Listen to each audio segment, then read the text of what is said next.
In fairness, once I got deported, so look, here we all go. Don't fucking get me started on these stories. Just one more, okay?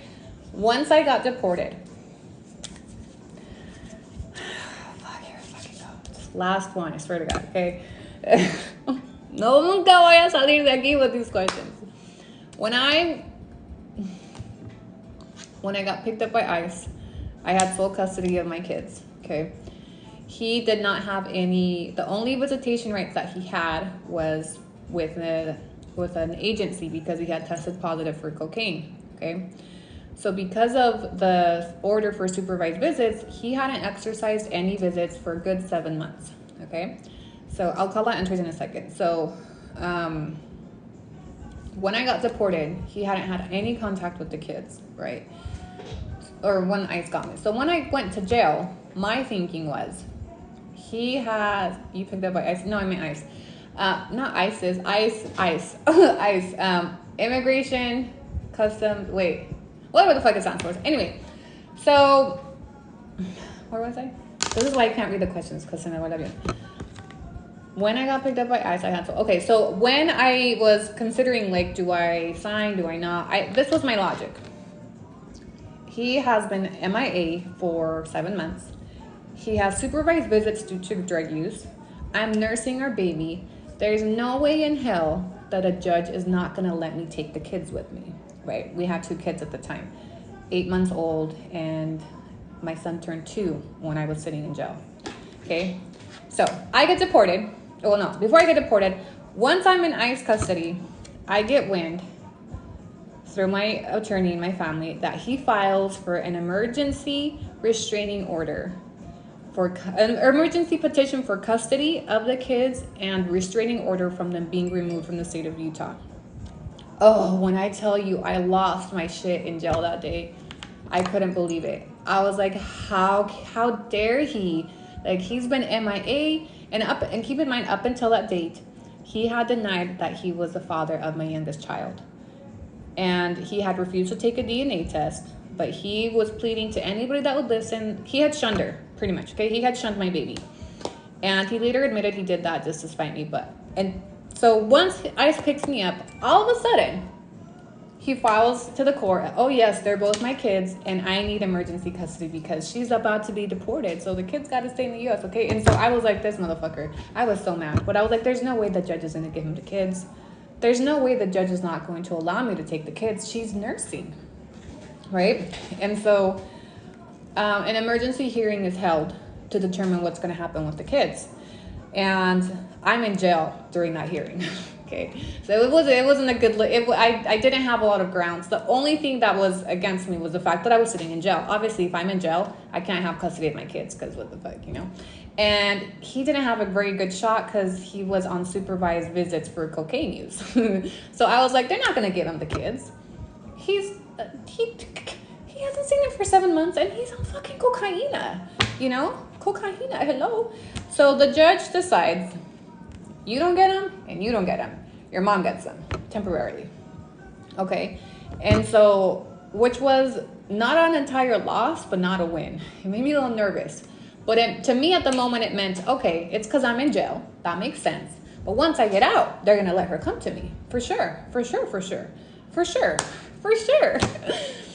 Oh, I'm so mad when I think back about this. And the ICE agent told me, you know, if you sign here, you can have your baby in a week. So I thought that by signing my deportation order and the fact that my mom has custody for now, once I get to the other side, they'll let her come to me, right? So I was rushing to get over here as fast as possible so my boobs wouldn't dry. I was nursing at the time and I wanted to continue nursing her. And yeah, I'm still really sad about that we were just kind of abruptly cut off from nursing. I didn't get to wean her. And she was my last baby. Anyway. So I get to Mexico, right? I get to Mexico, and long story short, the judge said they couldn't come. They couldn't come because the dad was now asserting his rights. He had acknowledged he was her dad. And when I tell you that was I was so angry. And let me tell you why he did that. Because at the time that I got deported, he had an open immigration case. He was also in deportation proceedings. So now that I was out of the country, if he had custody of the 2 kids, it could potentially save his, it could have given him immigration benefits. So he filed the emergency order for them to stay. The judge granted partially, and he restricted my family from removing them from the state of Utah until our case was sorted out. And it ended up going to trial, so you can imagine how long that takes. So through the course of our proceedings, my children were restrained from leaving the state of Utah. And so if my mom had taken them to me, she would have gone to jail. And I don't know that I can explain like my helplessness and how angry I was at him for this, because I felt that he was just using them as pawns. So then I found out that in his immigration case, he filed an amendment to include the children as hardship, and that he was now the sole caretaker, which he wasn't, my mom was, and that I was his deported wife. So they painted like the sob story to his immigration case, that his wife has been deported, and now these poor children, their only parent left is this one, and if you deport this one, then they're gonna have two deported parents, and then what will become of these orphans is pretty much what he told the court, okay? So at that point, that's when all bets were off, and I called ICE. Oh, I called ICE with the fucking quickness. I got a hold of his ICE prosecutor. I sent him all the paperwork to our custody. I snitched, hell yeah, because the immigration court had no idea of what the actual status of our custody case was, because the courts don't connect. It's such a broken system. You think that one court would know what's going on in another court? No. So the immigration court thought that he had custody, which he didn't, my mom did. The immigration court thought we were married. We were never married. The immigration court was given a story that was, the only thing I can call it is a lie. Okay, so yeah, I called him, and I got in touch with his prosecuting ICE agent like 2 or 3 weeks before he was set to go on immigration trial. By the way, his immigration trial is on my YouTube channel. You're welcome. So I called him and I said, look, I need you to know the actual circumstances of these children. I said, ironically, I was deported at a court hearing to terminate his rights to these 2 children. He hasn't paid any support. He doesn't have custody. They're in the custody of my mom. And I'm actually working to bring them out here. I said, so look, I was like, if he gets deported, just know that they do have an able parent that's willing to take care of them here or there. And you know, I was like, he's never been like the consistent, for you to be able to claim hardship on a child, you have to have at least have been their primary caregiver for some amount of time, you know, but that wasn't the case with us. And so I called them with a fucking quickness, and I gave him all the documents. And yeah, what I gave the prosecuting attorney is part of the reason why he lost his immigration trial. And he did lose, and he was ordered to deport. And you know, you guys kind of know the rest of the story, where a year later is when I finally got my kids back. It took me a year of fighting him. And the reason why he was fighting for them was because if he had actually won custody of them, it would have made a big difference in his immigration case. Which I was always angry at the thought of him being able to claim any benefit off of them, because he was never like he never took care of them, you know. And I always thought, like, if there's anybody that should be able to claim any type of benefit off of the children, is me, because I've been taking care of them this entire time. All the time that you know, shunned her and you said you weren't her dad to everybody for the first year of her life, guess who was taking care of her? Me. Your son? Who was taking care of him while you were off, you know, playing this, playing that, and getting back, playing family with your other baby? Me. And so, why did we get talking about this? But that's what happened with that. That's what happened. Oh, somebody asked if I ever called ICE on him. So technically, once I got deported, yeah. Once I got deported, I called the prosecuting, and it technically wasn't ICE. It was USCIS. Who was it? Adam Green? What agency was he with? Let me check. I still have his email. Adam Greenway. He was the assistant chief counsel for U.S. Immigration Customs Enforcement. So he was our attorney. You can call ICE on people. Yeah, people do it all the time. Actually, when I spoke with my ICE agents, they told me they get so many reports. Like, they're like, the reports that we got about you, we get so many of them. He goes, we get so many, pissed off girlfriends, ex-wives, baby mamas that give us calls in. He's like, the majority of our arrests are from leads. And that to me was so sad, because I was one of them. I was one of them that got picked up on a lead from somebody I once knew, somebody I was once with, somebody that I once trusted, And that was crazy to me. So yeah, ICE doesn't have to do much, because the majority of, there's so many people that call in and report people and shit like that. That's sad, but that's what it is. And I wish it wasn't like that,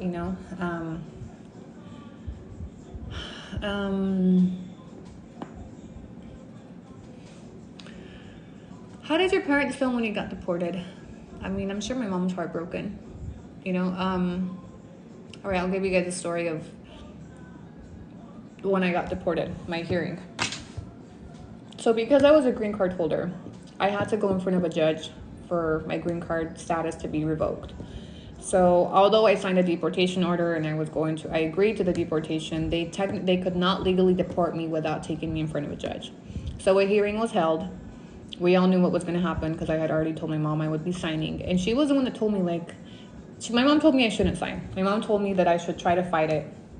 But I was so desperate at the time to get the kids back. And I knew that if I stayed in jail much longer, I would lose my case to be able to fight for custody of the kids. And so a hearing was held. My whole family went, and my sisters, my mom, and, I was all shackled up and shit. And, the hearing was held. We went through the motions. I agreed to forfeit my green card, and, respondent is ordered, deported to Mexico, whatever. My mom asked the judge if she could hug me before they took me, because they don't really allow you goodbye. It's not like you get deported and you okay, well, you're gonna be deported on this day. At least you have some time to tell your family. I didn't get to tell my kids bye. They just take you, right? So we all knew that would probably be the last time that we saw each other. So my mom asked if she could give me a hug, and I think everybody cried in that courtroom when she did that. And so she hugged me, and I was all shackled up, so I couldn't hug her back. But I do remember that she was crying, and she said to me, and I hung on to these words. I don't think she realizes how impactful her presence and her words were at that time. But she said to me, she hugged me, and she said, I love you, and I'll see you on the other side. And oh, man, I lost it. And then, my family, or my sisters, they hugged me, they were crying, and then they took me away. And that was the last time I saw anybody. And, my family was all U.S. citizens, so I knew that my mom would be able to come see me. We just didn't know when. But, when she said that, I'll see you on the other side, it was comforting, to know that my mom was going to come look for me. She was going to come find me. And in that moment, I didn't know what awaited me. I didn't know what it was like out here. I didn't know what to expect. So just to have that comfort to know that, my mom's going to come find me when I get over there, that was comfort, that gave me a knot in my throat. Why did I tell you guys that part? So then, once I'm ordered deported, my ICE agents, they were very kind to my mom, and they told her that I would be flown to Mexico City for safety, and they allowed my mom to take a small maleta for me with essentials like clothing, hygiene, so that I wasn't dropped off with just nothing. I ended up being the only person that had a maleta. Anyway, they told her, don't worry, we're going to fly her to Mexico City because she's a woman and it's not safe. We don't drop them off at the border. Y'all know they fucking lied to her, right? So now that I've been put on the docket to deport, right? They have flights that go out every Friday. So they put me on the next flight, which was on a Friday. They didn't tell me when I was going to be deported. They didn't give a date for safety. And they didn't tell anybody. They just, all of a sudden, we went off the map. So if you've ever had somebody in custody, you know that you can pull them up on the website. ICE Locator, Salt Lake County Jail, you can pull up their names. Well, I just disappeared from the website. They didn't tell my mom where I went. They didn't tell me where I was going. And, we began to start moving. I thought maybe I was just being moved facilities for like different housing. I didn't fucking know. And then we start to kind of realize like we might be on our way, right? So we put on a private ice plane. They took me to the airport. I didn't know they had private ice planes. It was like a regular airplane, but ice. And you walked in and there was all these people just chained up, shackled, and the airplane was full of us. And I was just like, what the fuck? I didn't even know they did this. I didn't know y'all wrote that. This all you guys? This is noise type of vibes, you know? But no, it was scary. It was scary. I remember they shackled us up from head to toe. And they had us go up the stairs. You know, like when celebrities go on their private jets and they have little stairs? Well, it was like that. They had little stairs. They didn't even have, you know, like how in regular airplanes they have the little hallway that connects to the plane? Well, they didn't have one of those. They drove us outside in one of those like kidnapper vans. And then when we pulled up, we had to go up the stairs, like, or try to, because our feet were shackled. And it was February, so it was really cold, icy. And I remember, like, I looked back and I just caught the mountains. Because I knew that was the last time I was going to see the mountains. I don't know. Something about that walk up the stairs was really emotional. I could hear, when I talk about it, I can hear the chains clinking. I can smell. I remember everything about that walk up the stairs. Anyway, I walk in, and it's just full of men in shackles, seated. And I remember I was wearing a red jacket because they had put me back into my regular clothes that I was arrested with. And it was a red jacket. I had worn a red blazer to court. And these are the clothes I ended up being like dropped off. I was dropped off in court clothes at the border. You can just imagine how that went. Anyway, so I walk onto the plane in my court clothes and my little red blazer and shit, boots, high heel boots to boot. And then the man just started screaming all kinds of shit. This was the first time that I heard the phrase, la de rojo me la cojo. And I remember I sat down and I was like, is he trying to? Did he say that to me? And I'm the only bitch wearing red. I was actually the only bitch, one of the only 4 bitches on the plane. There was only 4 women, and the rest were men. Okay, and so I'm sitting down like, oh, this is bad, right? I'm kind of like panicking, slow panicking, right? We were on this airplane for, I want to say, at least 12 hours. From Utah, we drove around to each surrounding state, and we picked up more people in shackles. And I remember we would stop, and I thought we would be unloading, and they would just bring more people on. And we did it, like at the 3rd stop, we finally asked, like, hey, ¿dónde estamos? And I think one guy said Arizona. And I was like, so I realized that we were just flying around picking up more people. I was like, this is weird. Finally, we got to El Paso. And we didn't know it was El Paso because honestly, like literally, it was like some kidnapper shit, okay? Because they flew us wherever it is that we fucking landed. We didn't know where we had landed. And mind you, the entire time on the plane, we weren't given access to food or water or restrooms. I was actually scared to go to the restroom because I was in the back by all the guys. And I was like, yeah, it's a no for me. I was so hungry on that plane. And I remember that the ICE agents took a lunch break on one of their stops and they ordered pizza. They ordered, I think it was Pizza Hut. And they filled up the plane full of, it smelled like pizza. And we were all just starving, watching them eat pizza. And something about that stuck with me because it felt so cruel that they hadn't fed us. They hadn't given us water, nothing. And then they just ordered food like nothing. And I remember thinking like, this was, I don't know, like this just feels kind of inhumane. You know what I mean? Like is this even legal? Like I know we're in jail, but you know, not even nada, absolutamente nada. And we were just like that, like shackled up, starving, thirsty. And so we got to Texas and they drove us. Once we got, like we landed somewhere and they split up the men and the women into those white kidnapper vans. How many hours? I want to say we were at least on that plane for 12 hours. Mind you, we flew around to each state. And when we would pick up more people, it wasn't like a quick pick up and go. We would land, we would stay there for like an hour or two, load up more people, and then go again.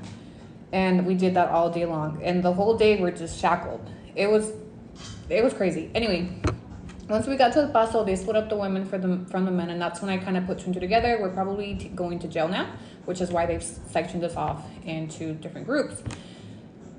And then they drove us to a concentration camp. Okay, that's the only way that I can describe what the camp was like. It's an immigration camp somewhere in the desert of El Paso, Texas, very close to the border. And it was like a desert. It had like tents. It had like bunkers, barbed wire. It was like holes. It is like the best way that I can like, and some of it is a blur because it was happening so fast. They wouldn't allow us to use the phone. I remember when we were in processing, I asked to make a phone call so that I could tell my mom where I was. And they were like, you guys aren't allowed phone calls for security. All the staff at the ICE place or at the jail, wherever the fuck we were, they were all Latinos. And I remember just being so dumbfounded, like, damn, we're like, those are our people, you know? And like, they just treated us like shit. We sat in like booking cells for like 7-8 hours waiting to be booked. And then finally we got to our bunk beds or whatever, like a little, I don't know what to call them, y'all. And once I got in there, I kind of like, you know, started talking to a couple of the girls, and I asked them if they would help me sneak a phone call. I was trying to get a hold of my mom to tell her where I was. And she was going to help me, but then they ended up making us go to bed early. The next day, I woke up and they took us to breakfast. And it was like, the cafeteria was like an elementary school cafeteria. It was really big, guards everywhere, and then, you know, people with their little trays. And I remember being like on pilot mode. I didn't know where I was. I didn't know, well, I knew I was in El Paso, you know, but I didn't know where I was headed, what they were doing with me, when they were going to take me, nothing. And I was just kind of in shock, really. And I kept trying to figure out, how do I sneak a phone call? Like, I need to let my mom know where I am. Because I started to kind of think, like, I'm in El Paso. That means we're really close to the border. I was like, are they going to take us to the border? Because my mom had told me that I would be flown to Mexico City. And I was hearing horror stories about Juarez because I started talking to some of the women that were in there. Some of them had been there for years. I remember one of the girls that I was in the holding cell with was from Guatemala. She had just gotten picked up. She was 14 years old. Crazy. Some of the shit that I saw in there. Anyway, they started telling me stories about Juarez, how like, you know, the taxis are linked with the sea people, and, you know, they pick up girls that are dropped off by the ICE agents because I know they're vulnerable. Just like horror stories, right? So I'm like, that camp is not operated by the U.S. It's owned by the Mexican government. Shelly, Dragon Mama, I don't know where you came from, but because I was there, I can tell you that that place is operated by the U.S. government and proudly owned by the U.S. government. Okay. Anyway, that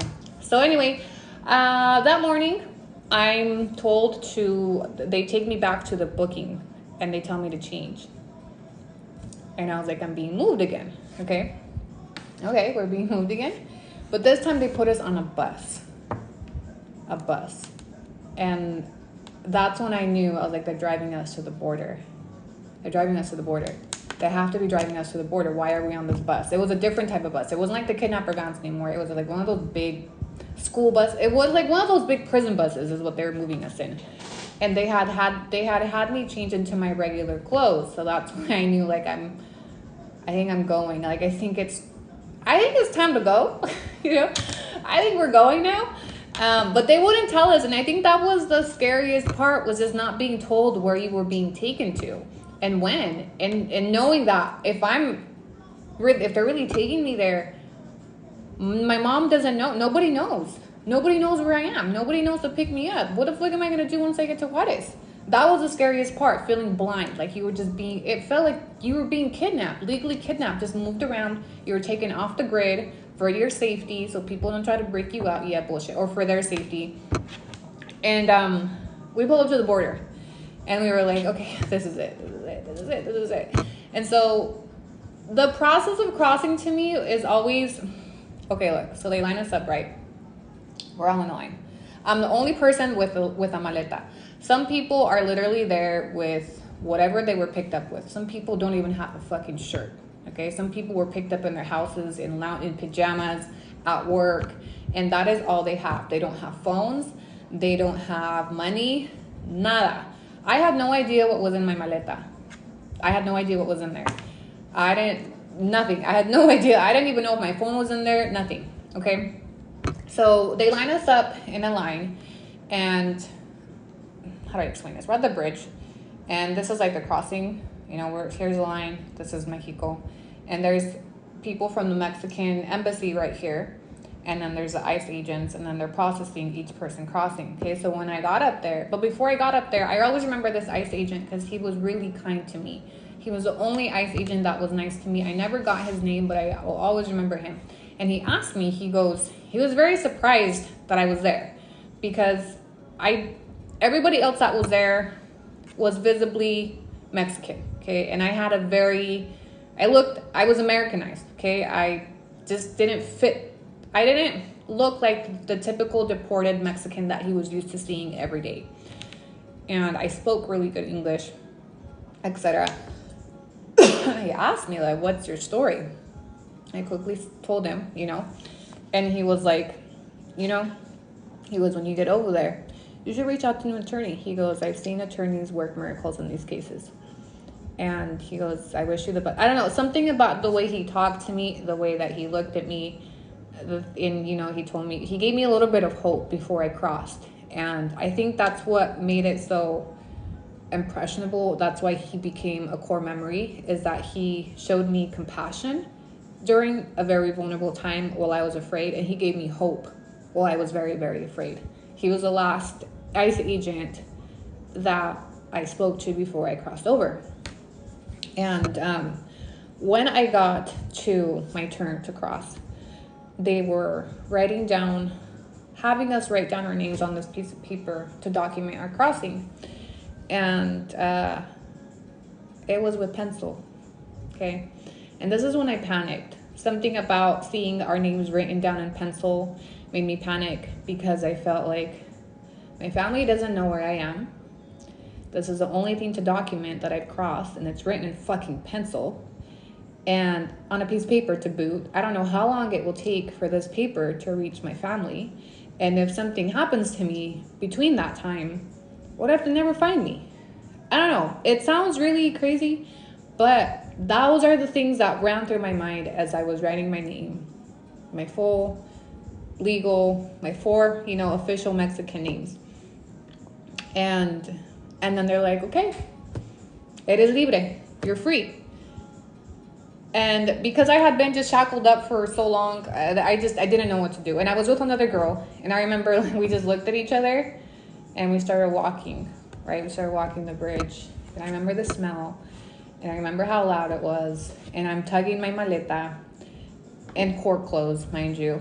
And I was just complete panic.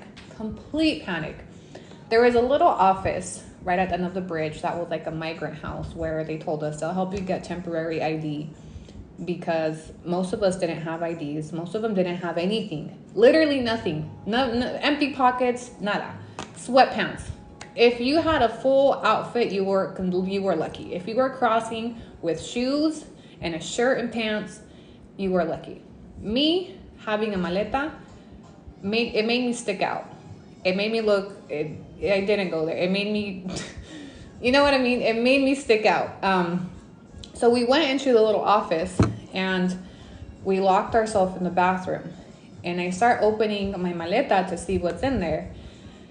And they had packed. This was luck, because you're not allowed to pack electronics or anything. But when they arrested me, I had my purse and my phone. So they were legally obligated to put whatever possessions I had booked into jail in that maleta. So my purse ended up in my maleta along with my phone, okay? I pulled it out, no charger. I tried to turn it on, and it turned on after being put away for 10 days. And it had a 5% battery, okay? 5% battery. And we just looked at each other. Like, me and the girl looked at each other like, we have a phone, So I dialed my mom right away. And she must have been sacada de onda to see my number come up on the caller ID. And the whole time I'm panicking because I'm like, oh my God, what if it dies? What if it dies? What if it dies? What if it dies? Please pick up, please pick up. And I remember my mom answered. And she was like, bueno. And I was like, mami, estoy en Juarez. And she was like, and I will never forget her reaction. She goes, hijos de su chingada madre. Edgar, quítate de la computadora, mijo, es emergencia. Muévete, muévete. And she ran to the computer to start looking up how to get me out of there, right? And I was like, mami, tengo miedo. I was like, no tiene batería mi celular, no sé qué hacer, nos dejaron aquí en la frontera. And I'm just full panic mode, right? Panic mode. And I was like, I have to let her call her husband. She was also from Salt Lake. And she was like, mija, she was like, en tu maleta hay un cargador. And I was like, you packed the charger? I don't know why she packed the charger. Because she didn't, I don't know if she knew that I had my phone, but she fucking packed me a charger, okay?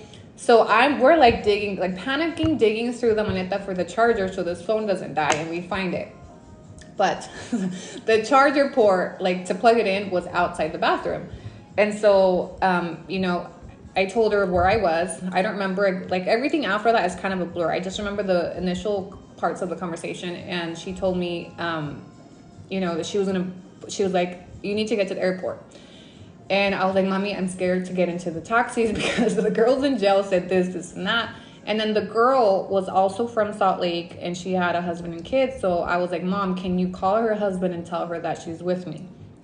So I give her the number. My mom gets in contact with her family, and they start trying to make arrangements for how to get us out of Juarez. And so we realized, okay, look, we got to get out. We got to go out there. And we were scared. We were so scared. We didn't charge the phone. The 5% battery ended up lasting me enough to make those couple phone calls to my mom. And so she ends up booking me a ticket from Juarez out to Ciudad de Mexico. Or I think it was when I got to the airport. She tells me to go to the airport, okay? So we decide, okay, we got to get out of here. We got to go to the airport. And so we're scared. We were so scared because we looked like we were not from there. You're right. You know what I mean? And my maleta was like a huge, and I was told that I would be targeted, that people would try to steal it from me. And so we were like hiding the phone. We didn't want people to know that we had a phone. We walked out and then we ran. And I don't know why we ran, because there was nobody chasing us. There was no reason for us to run, but we ran. We ran to the taxi line. And we didn't know which taxi to take because we had been told that all taxis were linked with the big C and that they would take girls for ransom, and it was like super bad, right? So we end up just flagging down the first one and like crossing our fingers that he was legit. I had found $40 in my wallet that my baby daddy had given me. Baby daddy number one had reimbursed me for something in cash right before I got picked up from ICE. So I never carried cash, ever. Like if you live in the US, you know that cash is not very common. So I happened to find $40 in my wallet. We had cash to pay the fucking, that's the only cash I had. And he ended up charging us exactly that. He charged us $40 to get us to the airport. And I paid it without asking any questions because he got me there in one piece. And I remember thinking like, dude, we're so lucky he didn't kidnap us. I know that sounds so terrible, but I was expecting to get taken by the taxi driver because it was not nighttime. We were dropped off in the day. Now, mind you, I forgot to tell you guys this part. The guys, remember you got the guys from the airplane? La de rojo me la cojo? They're the same guys that were in line with us at the bridge. So they released us all together at the same time, the men and the women. And that to me was crazy because I was like, wait, y'all are gonna make me walk the bridge with the same motherfucker that said he was gonna fuck me in red on the plane? That is raunchy. Like, y'all are foul for, you know what I mean? I'm making a joke out of it now, but I definitely was scared when I realized that we're all just like, okay, you're free in one group, you know? And so anyway, we made it to the airport in Juarez. And once I got to the airport, I felt safe. I felt at least momentarily safe at the airport because like it's a federal area, you know, most airports are pretty safe. And so we get into the airport, we charge my phone, and that's when we started like making phone calls. And I called my mom, and she's like, you know, we started kind of making a plan. And so, you know, I made the plan to fly to my dad's in Tepic, because that's the only family I had. She had family in Ciudad de Mexico. So this is where we split up. She ended up flying to Ciudad de Mexico with her family, and I flew into Puerto Vallarta. And it was really sad. I didn't want to split up. And she kept telling me, like, just come to Ciudad de Mexico with me. Like, my family will let you stay there. But I was just like, this is not my family. Like, I'm going to feel awkward. You know, like, I'd rather go to my dad's. Like, the only comfort I could really find in the situation, although I didn't have much of a relationship with him, was my dad, you know? And so we split up. I don't really keep in touch with her. We're friends on social media. She never made it back. All of her kids are still over there. She had 4 kids when she got deported, and a husband, and the kids all stayed there with her, and she never crossed back. So, we both flew into Ciudad de Mexico, right? I flew from Juarez to Ciudad de Mexico, and in Ciudad de Mexico, she went her way, and I stayed there. So I spent the first night at the airport. I guess you could say my first night homeless. You know, now that I look back, I didn't realize it, but I was homeless. And my layover was I had to have like an overnight layover. And so I had to spend the night in the airport, and it was really cold there.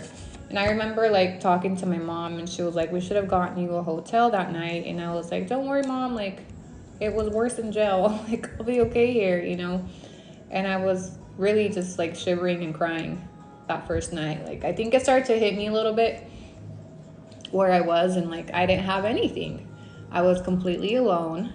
I had no direction. I didn't know where I was gonna go. Well, my dad's, but you know what I mean? Like, I didn't know what I was gonna do. And it was really fucking cold. All I remember is how cold it was. And I remember that the airport staff made me wake up at 5. They said that you couldn't sleep after 5 in the morning. I thought that was really fucking weird, but they made me wake up. Weird. So it felt like it was giving me jail vibes. Were you in pain with your breast milk? The first few days were really painful. By the time I got deported, although I still had milk, it wasn't like rock hard anymore. Like, the first few days were brutal in jail. Brutal. I'm gonna skip over that part because I'll cry. But I'll cry if I talk about that part.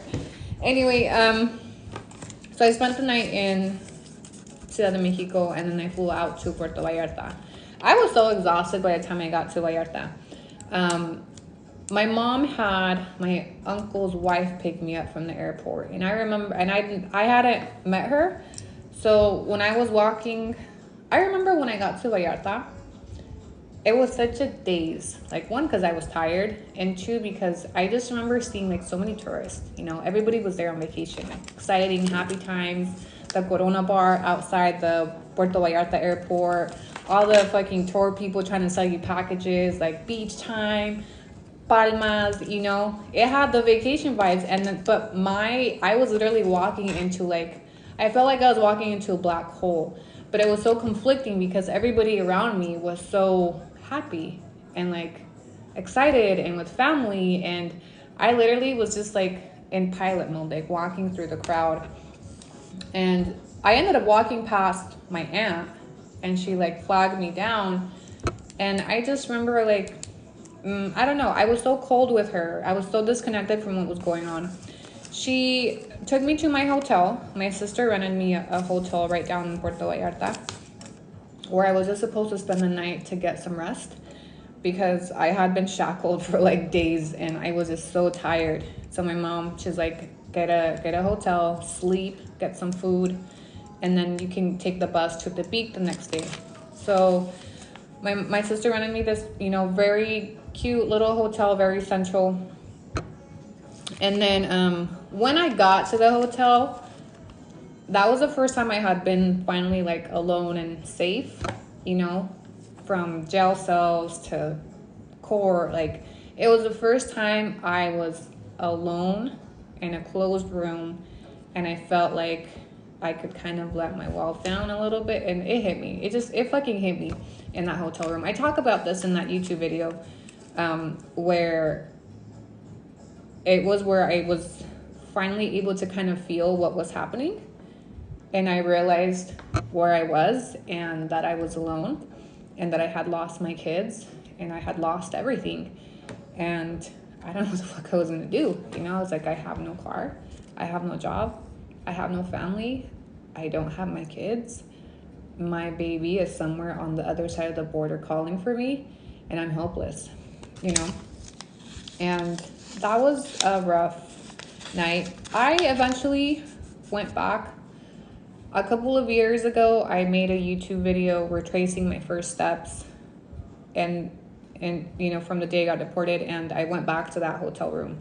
And just even being inside that hotel room was very triggering, because it took me back there. Like, I felt everything I felt when I was in that hotel room. And it was the first place that really, like, I really cried. And when I tell you I cried, I fucking bawled like a baby. Like, one of those ugly, like, screaming into the pillow, aching cries from my baby. Like, I couldn't really process, like, she's gone, like, I'm gone and she's gone, and there's no, like, you know what I mean, there's no, how do I fix this, you know? Anyway, the next day, I can't talk about that part too much, because I still cry about it. It's been like it's been 6 years almost, but when I talk about it in this detail, it's like reliving it.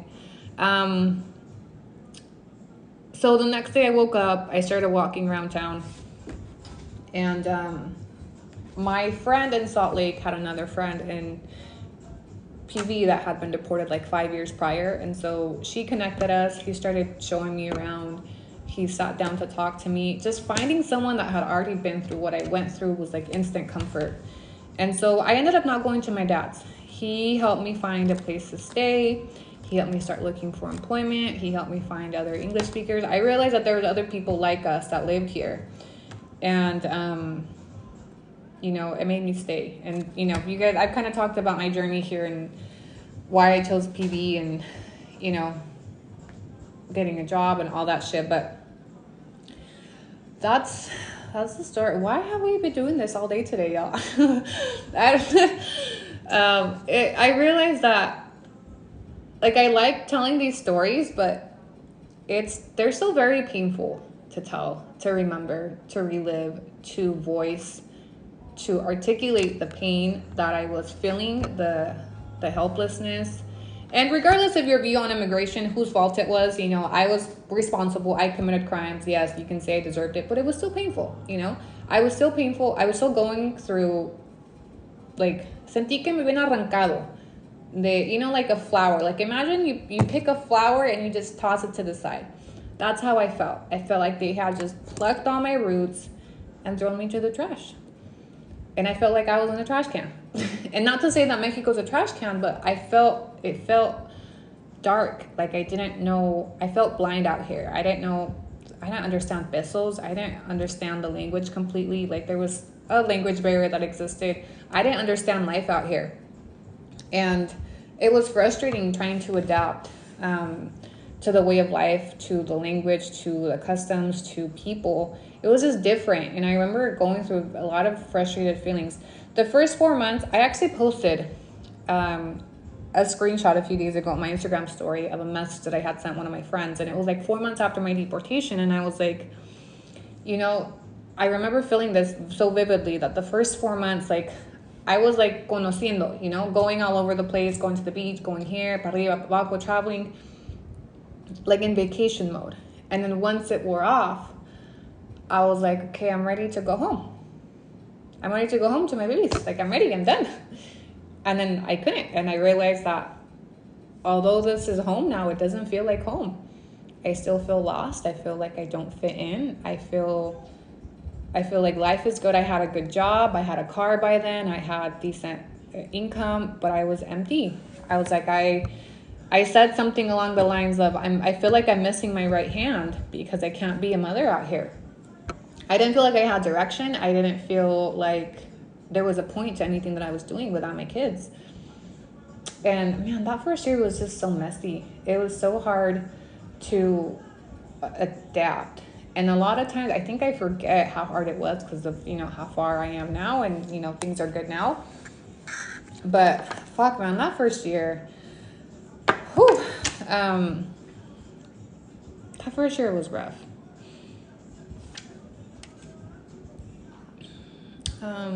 Did you have direction in the US? My kids were, I was still lost up there, but I had some type of direction, and that was my kids. And then without my kids, it was like, what am I doing?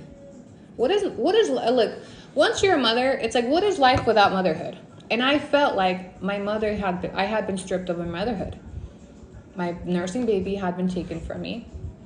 I lost, at the time, I felt like I had lost all my kids. I had lost my family. So I felt stripped of my motherhood and everything that I had ever had. And even in Mexico or in the States, when I was going through shit, I at least had my kids. I had my motherhood, and that was my direction, to keep going, or to at least try to fix shit when I would fuck it up, you know what I mean? But out here, I was like, what is the point of all this? If I'm not being a mom, and I didn't feel like I was being a mom, it was different. Like, imagine having your kids 24/7 to just not having them anymore. I had custody of all of them from the day they were all born. And even when I was going through shit, I had them every single day. So to go from that to just me, and in the beginning it was like, oh, freedom, and yeah, I could do this, I could do that, but that lasted very shortly. Eventually I was like, okay, ready to go back into momhood. And I didn't expect the custody case to drag out so long. And I remember every court case, I was so beat down. Initially I was fighting for custody. Eventually I just started asking for visits, and every time it was no, we need this, we need another continuance, we got to do this, we got to do that, we need this from you. They made me jump through so many hoops that eventually I felt beat down, and I didn't feel entitled to my motherhood anymore. I felt like I had to ask everybody for permission to just hold my child, to see my kids. I had to ask my mom, I had to ask the judge, I had to ask their dad. Everybody had to say yes before I could see my kids. And I remember just feeling broken. I wasn't like that. Even in my worst moments, when I was going through shit in the States, I was very much like, I'm their mom. I'm entitled. You don't know I know what's best for them. And that year of trying to get them back to me, I remember feeling like I needed everyone's permission just to see them, just to hold my baby. That was crazy to me, to go from their primary parent to the parent that they were being kept away from. You know what I mean? Like, I turned into the non-custodial parent. I turned into the parent that had to prove to the courts why I should have my kids, why they should be able to come see me, why they weren't in danger with me. That was crazy to me. I'm like, how the fuck? The court definitely gave preference to the parent that was inside the U.S., even though he was on drugs, even though he had not been present for many months. He was absent. He had paid no support. And that to me was wild. That to me was, I was like, y'all are so fucked up. This whole system is trash. And I remember feeling so confident. Like, I was nursing. I was like, how are they not going to give me my baby? I'm nursing. I had proof from her pediatrician. I had pictures. I had everything. And they didn't care. They were just like, no, she'll stay here with the grandma until we go to trial, which can, take fucking years. And I just remember being like, damn, y'all are... No. Do you still feel like you don't belong in Mexico?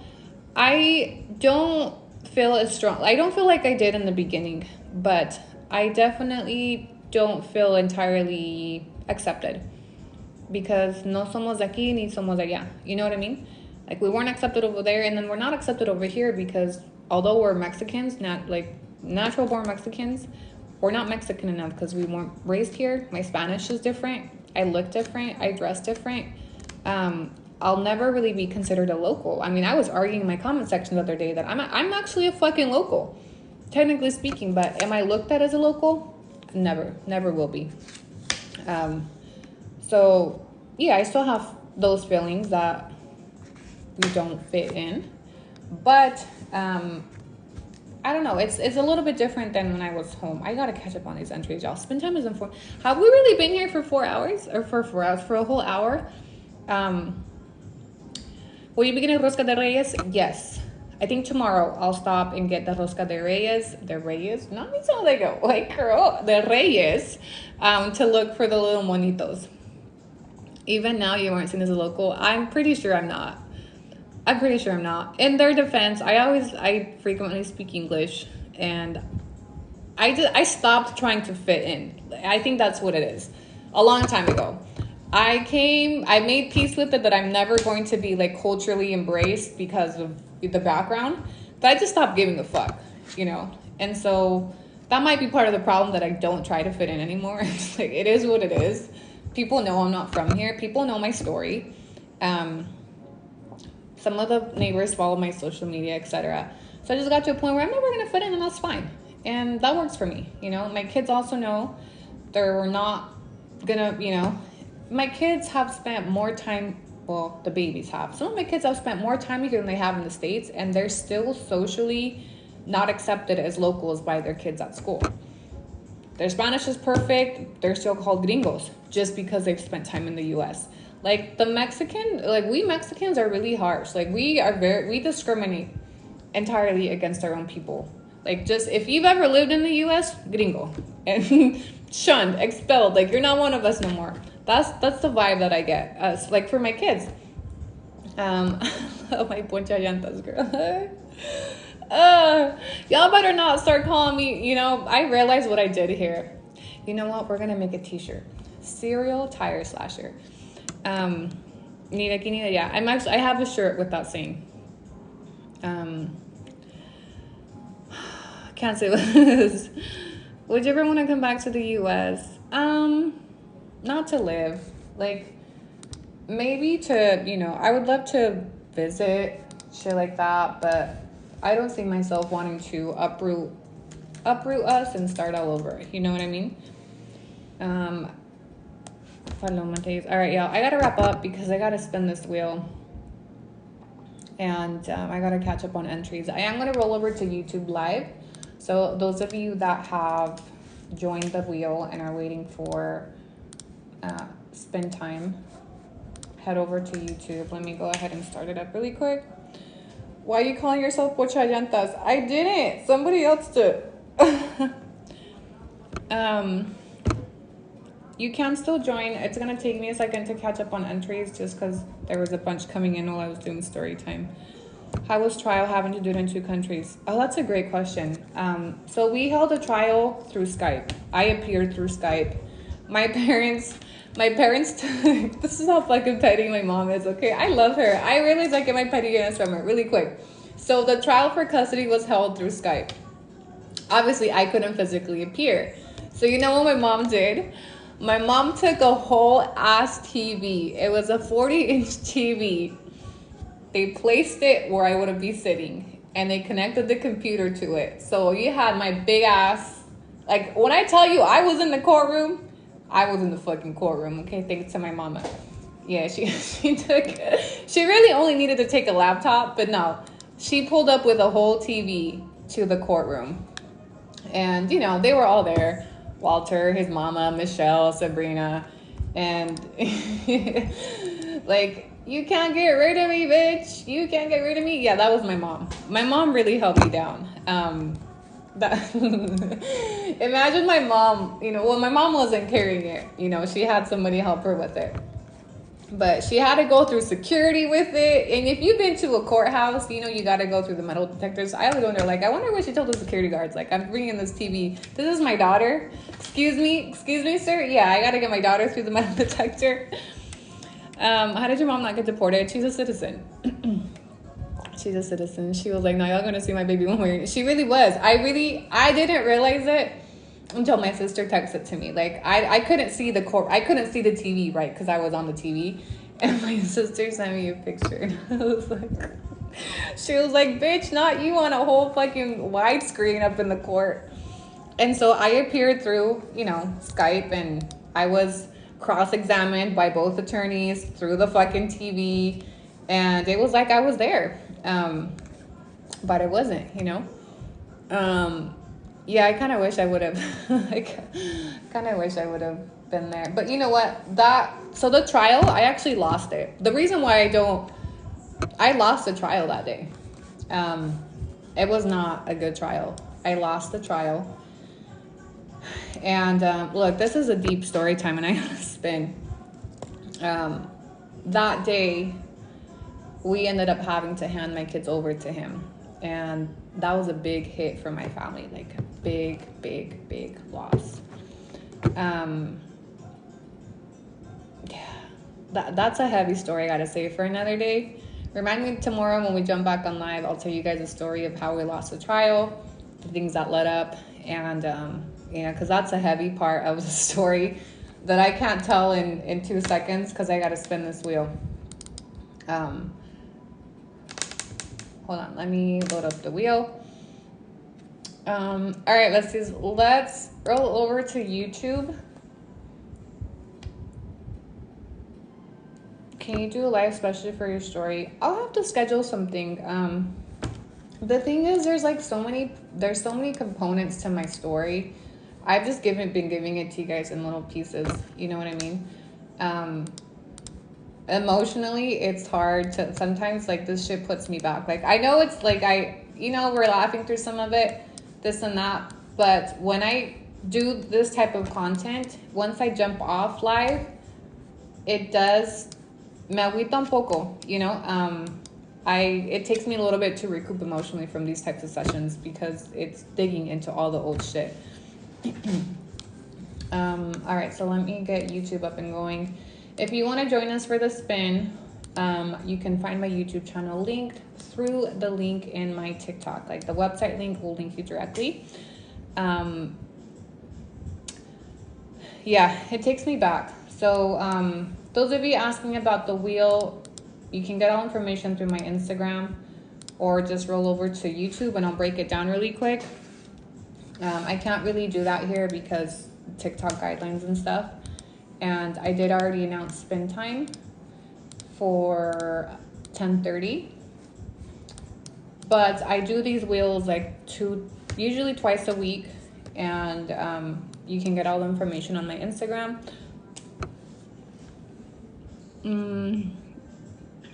I do have every intention of making a book out of this one day. I just have. Okay, yes, I just went live on YouTube, so I'll give it a second for you guys to roll over. I'm gonna go ahead and end the live. Thank you for joining us. Entries are 5 right now. I have to catch up on entries because I got a few. So we're not gonna spin right this second, but I'm gonna start getting it ready. So you can get to my YouTube channel through the link in my TikTok. And thanks for joining us. Thanks for helping me kill the last hour with story time. I appreciate all of you guys engaging, asking questions, following. It's emotionally trauma to yourself, write a book and make money. Yeah. All right, y'all. I'll see you.